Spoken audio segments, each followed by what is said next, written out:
O dilema de sobrevivência que faz alguns índios matarem seus filhos não é uma exclusividade desses povos. Muitas vezes, nossa civilização também encara a sobrevivência humana com olhos pouco caridosos, como se ela pudesse ser reduzida a um cálculo matemático.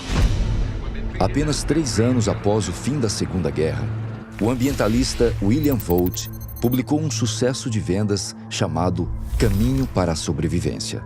O livro era um manifesto contra os países pobres com populações que se multiplicam rapidamente. O autor atacou até a medicina por tentar manter o maior número de pessoas vivas e louvou a prática do infanticídio na Grécia Antiga. O periódico Science publicou um artigo chamado A Tragédia dos Comuns. O biólogo Garrett Hardin argumentava que o colapso ambiental era inevitável, haja vista a proliferação desenfreada de humanos. Alguns anos depois, o livro Os Limites do Crescimento foi publicado, defendendo que o planeta estava à beira do colapso ecológico. If we continue to let population grow, and if we continue to exploit the underdeveloped countries, if we continue to pollute the seas with a wide variety of compounds and so on, it's very difficult for me to picture things holding together for more than another decade or so. O Limites do Crescimento foi um relatório encomendado pelo Clube de Roma, especialistas do MIT, Instituto de Tecnologia de Massachusetts, que tinham feito um estudo, e esse estudo disse que o mundo precisaria mudar, que senão ia começar a faltar as coisas, o mundo seria insustentável mantendo aquele consumo da época, mantendo os comportamentos das pessoas naquela época. Our option is not between this kind of society, present society, and a stable state society. It is between a stable state society and chaos. Overpopulation, so long predicted, has stolen upon us. It's getting worse week by week. We have to get the death rate and birth rate in balance, and there's only 2 ways to do it. One is to bring the birth rate down, the other is to push the death rate up.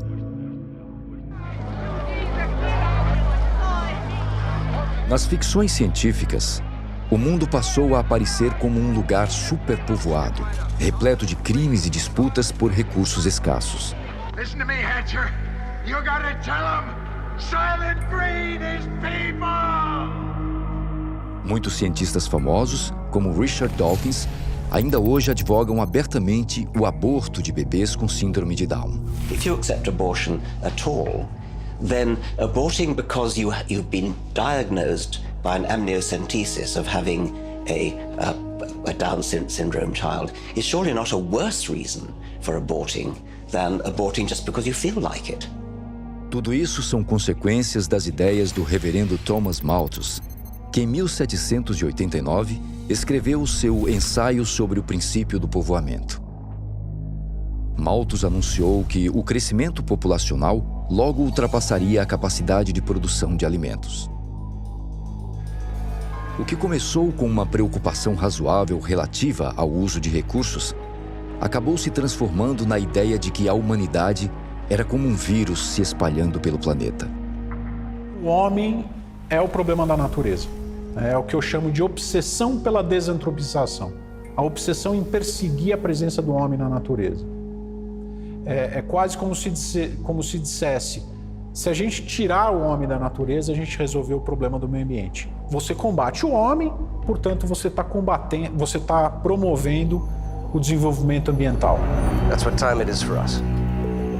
In 40 years, 32 billion people will fight to survive. And still, we keep attacking our own environment.